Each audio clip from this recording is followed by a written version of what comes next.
Is Canada really even as many people depict it to be?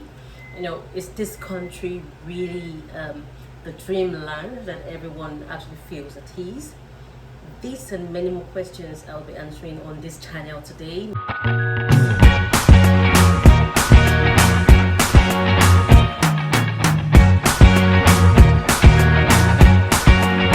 My name is Hade Dayo and this is These Impressions. Welcome back to my channel. I'm glad you're here today. If you're a returning subscriber, thank you for always sticking to me, in as much as yes, I'm still a baby channel.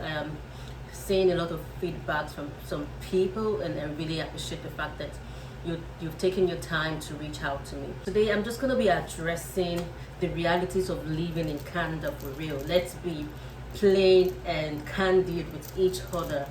What are the things that immigrants actually go through living in Canada?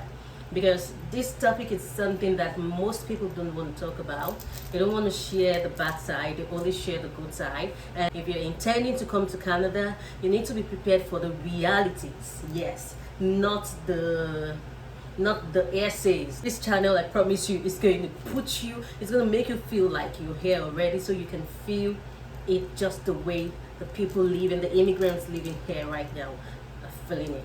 First and foremost, guys, almost everybody in Canada has their documentation right, unlike some North American countries where there are a lot of immigrants who can actually live in there perfectly fine without the right documentations. Now, an example is the US. Canada is not like that. A lot of people have their documentations right. When I mean documentations, I mean people who have their work permits, they have their permanent residence, they have their citizenship and all the necessary documents that allows them to live in the country and work as much as they can. So if you're intending to come to Canada, you have to make sure that the first thing you get right is your documentation. You don't want to be caught in that situation where you'll be struggling because you don't have the right papers to work. Trust me, it's really depressing. So you have to bear in mind that when you're coming to Canada, coming in with the right documentation, so you would not be caught in the system trying to regularize yourself for a very long time, because it could affect you. You may not be able to work, you may not be able to move around freely, of course, and healthcare is quite important. You might not have access to all of the things that Canadians and permanent residents have, and this is really going to affect you. That's just the truth. So get your documentations right before, or let's say before you move to Canada. Moving on, jobs. Everybody tells you America is the land of opportunities, Canada is the land of opportunities. Once you get in, your life is gonna be good. I mean, you become an automatic millionaire. I mean, that's a dream. That's a big dream. Don't think it too, because anyways, I'm talking about jobs. Getting a job in Canada is not as easy as people make it seem, because I was just on TikTok today and I just happened to fall on a video, a content where someone was saying people have been saying that the job market is hot, and she has been trying and nothing has been coming up. And I went into the comment section, and almost everybody, someone even said she has made an application for jobs, like 100 jobs. Sorry, she had made 100 applications in a week. 100 job applications for like in a week, and she hasn't gotten anything out of 100. That's just 1 week. You can now imagine that she applies for a month. Ha ha ha. Anyways, this is one of the things that you should prepare your mind for. I'm not saying that it's a general thing, no, because many people get lucky, they get to find jobs easily. But the reality is that it is hard to get that job, that dream job that you've been thinking about, that is going to make you a millionaire, a millionaire in dollars, for you to be balling. Okay, calm down, chill. This is Canada, and it takes steps and it takes time. Okay, so you have to also prepare your mind that realistically that is not the way it works.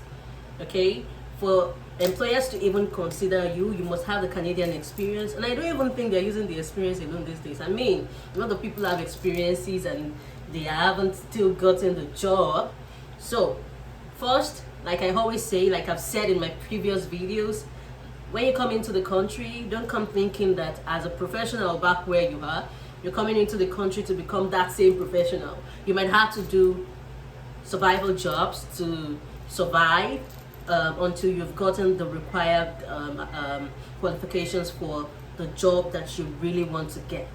So guys, you might even have to change your field, okay? You might have to change your field to other fields just for you to have this money, this ego. It is quite important because no life without money, right?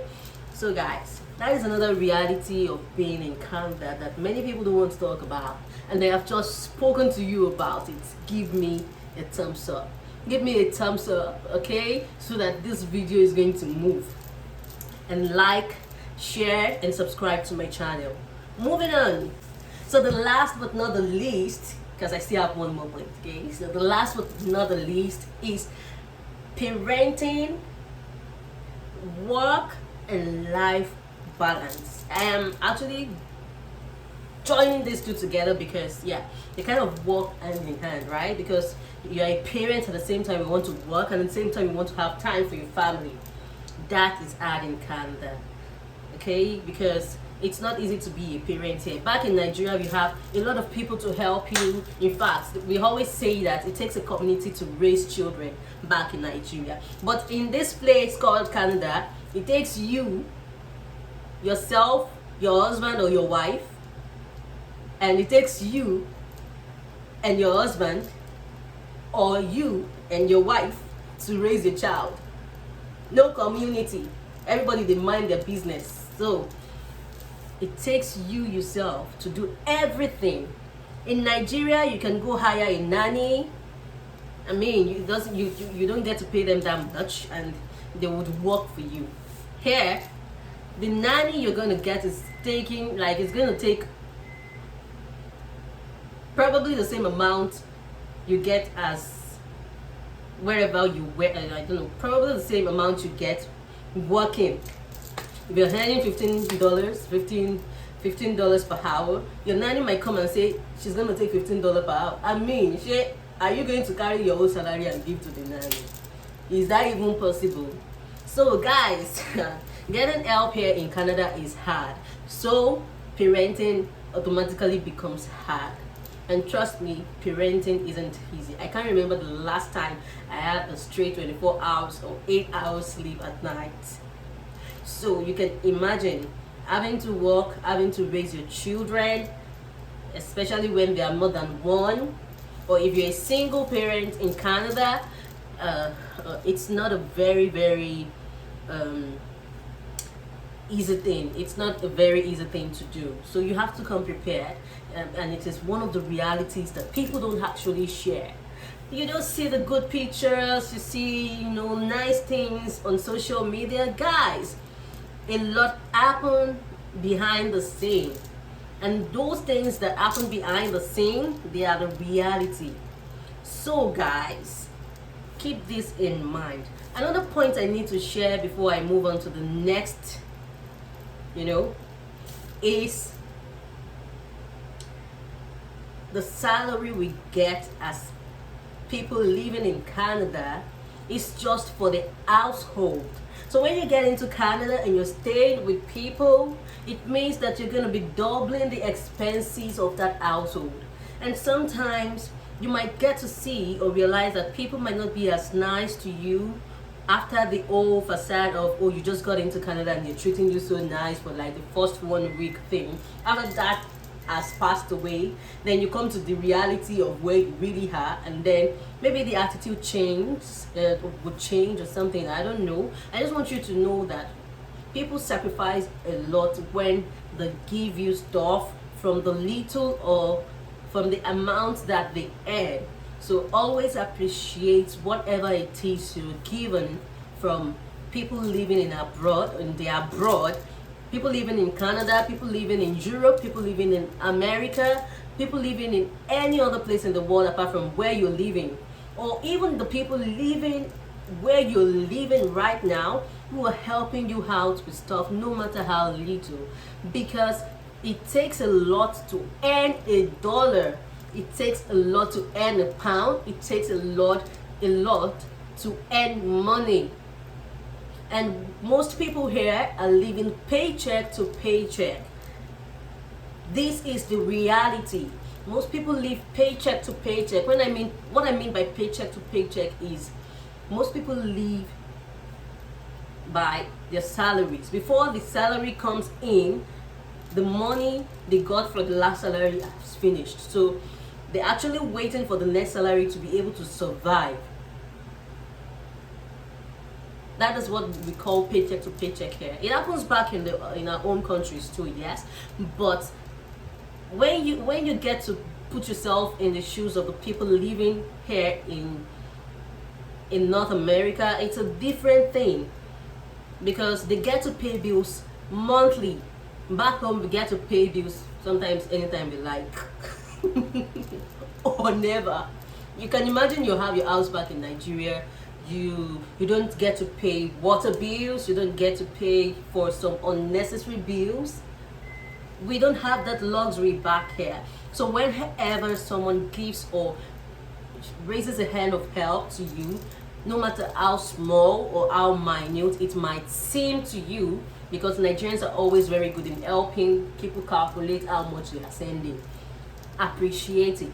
Because when you get to be in that position, you might not even be as nice as those people. That's the truth. So moving on to the last point, here in Canada, we have less social interaction. I miss the days where you can just go for a shebi, you can just go for a party, you can just enjoy the weekend, just go out to a bar, sit down. I can't go to white people's bar and enjoy here. What am I going to do there? I'll just be looking. Is it to go and chop fries, I beg. There's nothing like going to a party and just eating the mala and just watching people dance and do all sort of things. It's summer right now, and trust me, summer is not yet summer yet. That was just a joke anyways. So the point is, it's the social life here in Canada is so mostly non-existent. So a lot of people get to be lonely, especially when you're living alone, when you're not married, as a single person, or you don't have a family of your own yet. A lot of people get to be lonely, and loneliness leads to depression anyways. But yeah, it's just one of the realities of living in the abroad. It's not that you don't even get to talk to your neighbors like you would. Minding your business here, you just have to mind your business, because you don't want to put yourself in a situation where you would not be able to defend yourself and all that. So yeah, that's one thing about Canada that really irks me. Yeah, so it's one of the realities of living in the abroad, guys. If you come in here, you have to know that these things could happen. So it's good for you to have the mindset already, like you already know what you're going up for, so it doesn't come as a shock to you. Guys, I think I've had fun talking about these things with you guys. If you feel like I misstated anything, please let me know in the comment section. If it makes sense to you, please like my video. You can share, you can subscribe, just encourage me the little way you can. Thank you for watching this video. See you in my next video, and take care. Bye.